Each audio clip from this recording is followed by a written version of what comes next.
2022 में इक़्तिदार संभाला और पाकिस्तान को डिफॉल्ट होने से बचाया। डिफॉल्ट से बचाने के लिए नवाज शरीफ और आसिफ अली जरदारी की रहनुमाई में काम किया।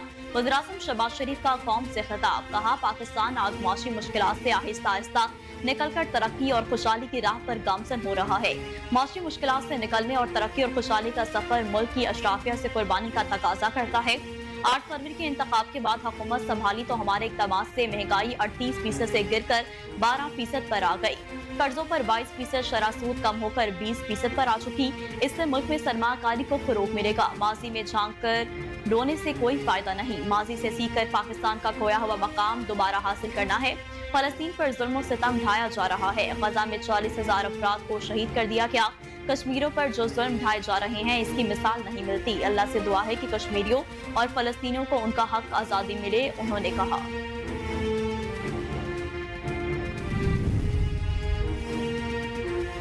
वज़ीर-ए-आज़म और ओमान के सुल्तान के दरमियान टेलीफोनिक राब्ता। दोनों रहनुमाओं के दरमियान ईद उल अज़हा के पुरमसरत मौका पर मुबारकबाद और नेक ख्वाहिशात का इजहार किया गया।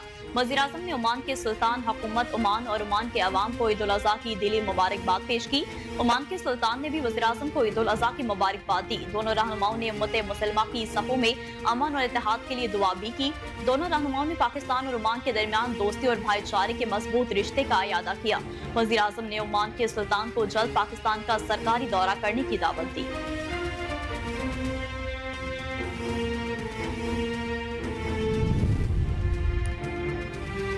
पेट्रोलियम मसनूआत की कीमतों में वाज़िया कमी के बावजूद ट्रांसपोर्ट के लिए किराए कम न होने पर वज़ीर आला पंजाब मरीम नवाज का इजहार बरहमी।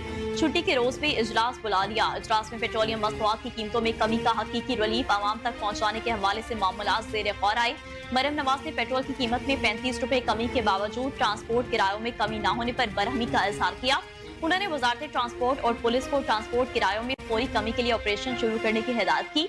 वज़ीर आला पंजाब ने शिकायत और मुआयना कमीशन को भी फौरी इक़दाम की हिदायत करते हुए कहा कि पेट्रोल में कमी का बड़ा रिलीफ किरायों में कमी की सूरत आवाम को पहुँचाया जाए।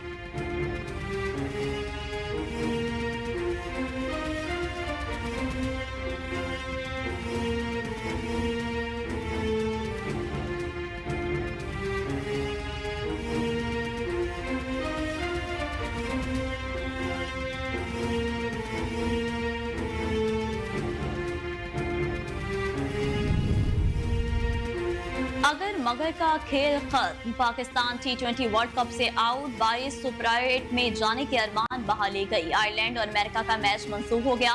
पाकिस्तान अमेरिका से सुपर ओवर में मैच हारा था। भारत के खिलाफ 12 रन का हदफ हासिल न कर सका। बाबर 11 अब वतन वापस की परवाज पकड़ेगी। T20 वर्ल्ड कप में पाकिस्तान टीम की खराब कारकर्दगी। क्रिकेटर्स के सेंट्रल कॉन्ट्रैक्ट में तनज़्ज़ुली होगी। कई खिलाड़ियों को सेंट्रल कॉन्ट्रैक्ट से हाथ धोना पड़ेगा। कौमी team Asia cup, ICC world cup हारी। दौरा ऑस्ट्रेलिया, न्यूजीलैंड और इंग्लैंड में नाकामी मिली।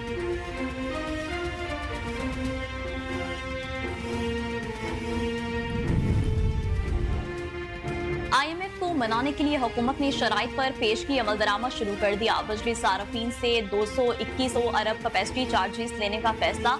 बिजली के यूनिट की बुनियादी कीमत 27 रुपए 66 पैसे फी किलो, जबकि बिजली की कीमत 9 रुपए 69 पैसे और कैपेसिटी चार्जेस 17 रुपए 66 पैसे फी यूनिट मुकर्रर कर दिए गए।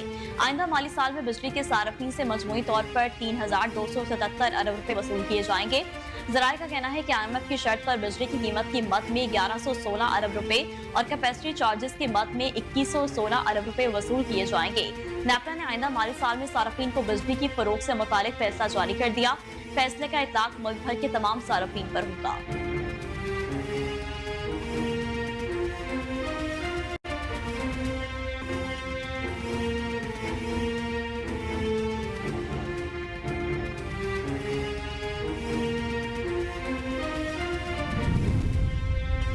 आलमी बैंक ने पाकिस्तान के लिए मजीद कर्ज की मंजूरी दे दी। आलमी बैंक की जानिब से पाकिस्तान के लिए $15 करोड़ का कर्ज मंजूर किया गया है। ये रकम पंजाब में स्कूल से बाहर रहने वाले बच्चों की तादाद कम करने के मंसूबे पर खर्च होगी।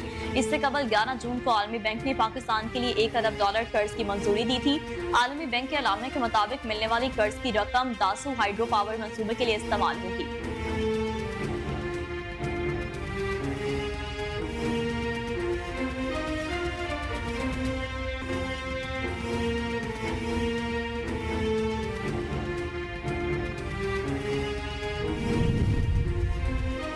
सेनेट की कायमा कमेटी खजाना का चेयरमैन सलीम मांझीवाला की जेर सदारत इजलास। नॉन पायलट के बैरून मुल्क सफर पर पाबंदी की तजवीज मंजूर। चेयरमैन FPR का कहना था कि टैक्स रिटर्न फाइल न करने वालों के खिलाफ इनकम टैक्स जनरल ऑर्डर के तहत कार्रवाई होगी।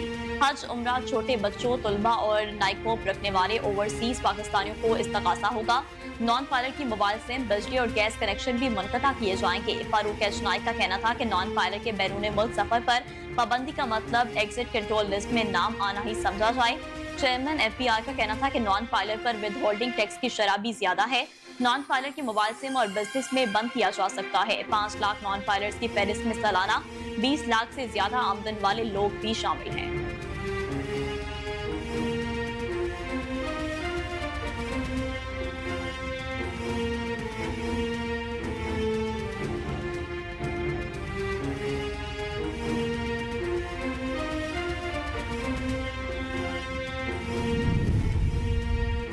खुदा की रहमत से मुझ पर किसी ने दबाव नहीं डाला। वाज़िया तौर पर कहता हूँ कि मुझसे किसी ने राब्ता नहीं किया।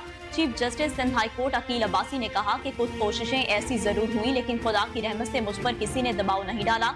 मेरा गुमान है जज करप्ट और बेईमान नहीं हो सकता। अदलिया की आज़ादी इसके फैसलों से नजर आती है। एक दो बार कुछ ऐसी कोशिश हुई जिसका फौरी सदेबाब किया, वो भी बाद में गलत फहमी साबित हुई। जस्टिस अकील अब्बासी का कहना था कि सिंध की अदलिया पर किसी मखसूस केस में दबाव डालने की कोशिश नहीं की गई। इलेक्शन ट्रिब्यूनल के जज का तबादला मामूल की कार्रवाई थी। जजेस के तबादले का निजाम बहुत पाचीदा है।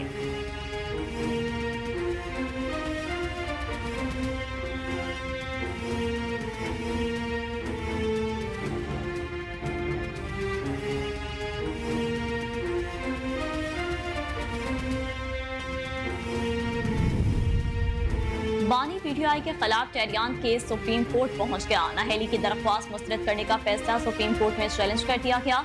इस्लामाबाद हाई कोर्ट के फैसले के खिलाफ शहरी मोहम्मद साजिद ने वकील रिफत हुसैन के जरिए सुप्रीम कोर्ट में दायर की। बानी के खिलाफ नाअहली की दरख्वास्त खारिज करने की इस्तदा की गई। सुप्रीम कोर्ट में दायर अपील में बानी PTI, इलेक्शन कमीशन, सरकार को फरीक बनाया गया। अपील में इस्लामाबाद हाई कोर्ट का 21 मई 2024 का फैसला कालादम करार देने की इस्तदा की गई।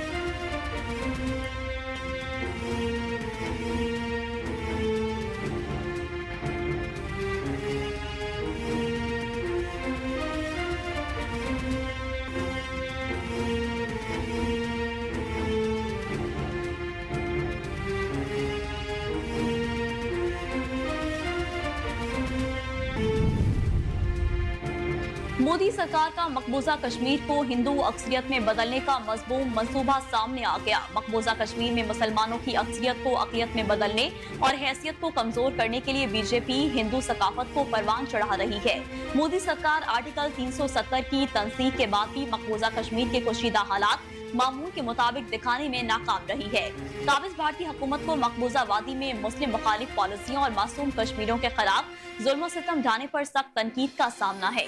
मोदी सरकार के तसल्लुत को मकबूजा कश्मीर के गयूर अवाम यकसर मुस्तरद कर चुके हैं, जिसका वाज़ह सबूत लोकसभा के इंतखाबी नताइज हैं। लोकसभा के होने वाले इंतखाबात में अपनी पॉलिसी की वजह से बीजेपी डरो खौफ की वजह से वहां अपना कोई उम्मीदवार ही ना खड़ा कर सकी।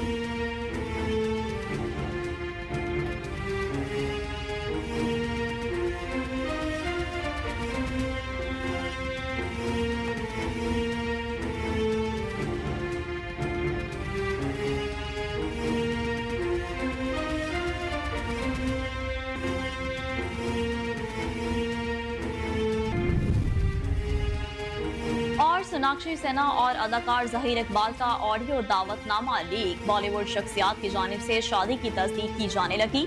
गुज़िश्ता रोज जोड़े का ऑडियो दावतनामा सोशल मीडिया पर लीक हुआ, जिसमें सोनाक्षी और ज़हीर इकबाल ने शादी का ऐलान किया। दावतनामे के लीक होने के बाद अदाकारा पूनम ढोलोन ने बताया कि उन्हें सोनाक्षी की शादी का खूबसूरत दावतनामा मौसूल हुआ। योयो हनी सिंह की जानिब से भी सोनाक्षी की शादी की तस्दीक की गई। शत्रुघ्न सिन्हा के दोस्त पहलाज निलानी ने भी अदाकार जोड़ी की शादी की खबर की तस्दीक करते हुए दोनों के लिए नेक ख्वाहिशात का इजहार किया।